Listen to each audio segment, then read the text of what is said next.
Hello, and welcome to Astrology Level 1. In this lecture, I want to teach about horoscopes versus astrology. You'll oftentimes hear people say, I'm a Pisces or I'm a Libra, and what they're referring to is horoscopes versus astrology being your entire chart.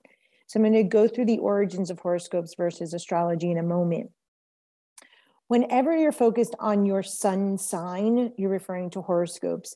Just like when you read a horoscope column in a newspaper, this is not astrology, it is horoscopes. They're related, but they are not the same thing. So horoscopes are based on the sun sign, and they're based on Greenwich Mean Time.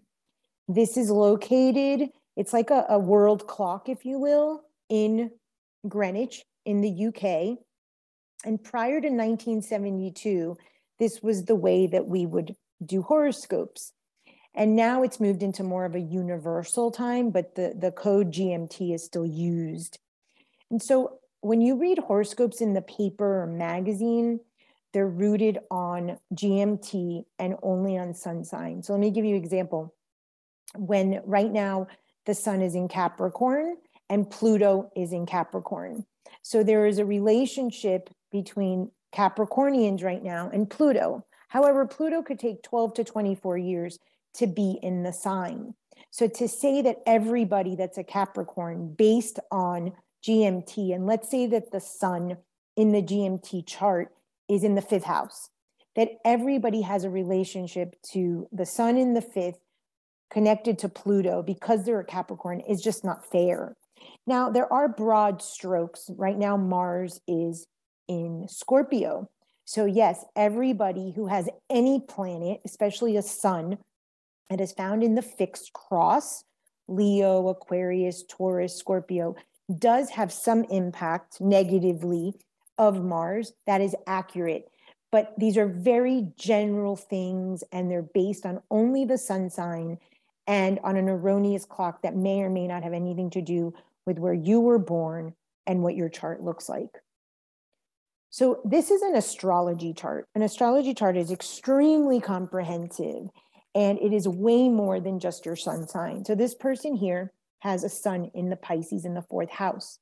So we're going to look at the decanat, which is the 3rd decanat since she's in 23 degrees. We're going to look that she was born in the 4th house. That's just one layer that says so much. Then we're going to go to the moon over here in Cancer in the 8th, and the relationship between the sun and the moon, your practical, logical self with your emotional self. Add to that the decanat, again, the 3rd decanat in the sign of Cancer in the 8th house. And then we're going to add the ascendant, which is Sagittarius in the decanat of Jupiter. In this person's case, they have 2 planets touching the ascendant, which is going to sort of give an additional layer to who they are. We've only looked at sun, moon, ascendant, and a couple of planets touching the ascendant. And we already have so much information about the specificity of this person and how they're living it out. We haven't looked at the outer planets of Uranus, Pluto, and Saturn, and Jupiter. We haven't looked at personal planets of Venus, Mars, and Mercury. And so every layer, every archetype, and then we're going to look at aspects in level 2. Aspects is how the planets are communicating to one another. This person has Mars opposite the moon. So if this is their emotional nature and it's at war with their ego, then they're going to have conflict perhaps with women in the 2-8 axis, which has to do with values. So now we're seeing a whole layer.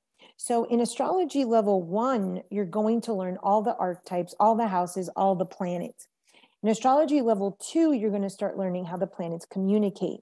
There's different communication. Some is hard aspects, some are soft aspects. Soft aspects don't cause trouble. Hard aspects create dissonance in the person. And in level 3, you're going to learn to look at transits, which is what the horoscope in the magazines attempt to do, but it's going to be personal to that person's chart. It's going to be personal to the houses and the planets and the degrees and the signs and the archetypes that that person is living out. And then in level 4, you're going to get even more layers. All of the chart is holographic. This is based on quantum physics. Everything in the world, everything in your ancestry, everything in your lineage, even multi-generations, to people in your family, to people in your workspace, is all found in your astrology chart. That is not the horoscope. So for instance, with ancestry, the right side of the chart is the father's lineage. The left side is the mother's lineage. This person's somewhat living out half and half, a little bit more of the mother's lineage to the father's lineage.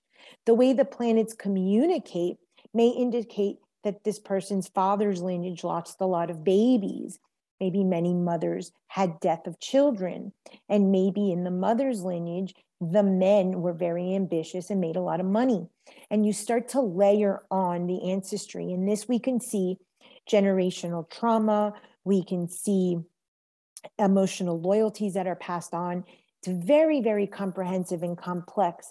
And then we add the levels of consciousness. Someone may live out a low level consciousness of Mars, where someone else lives out what we call evolved consciousness or higher levels of consciousness. This does not show up in the chart. This is something you indicate when you're reading for someone and you're asking them questions. So there's a lot more to the astrology chart than just your sun sign and the horoscope. Thank you.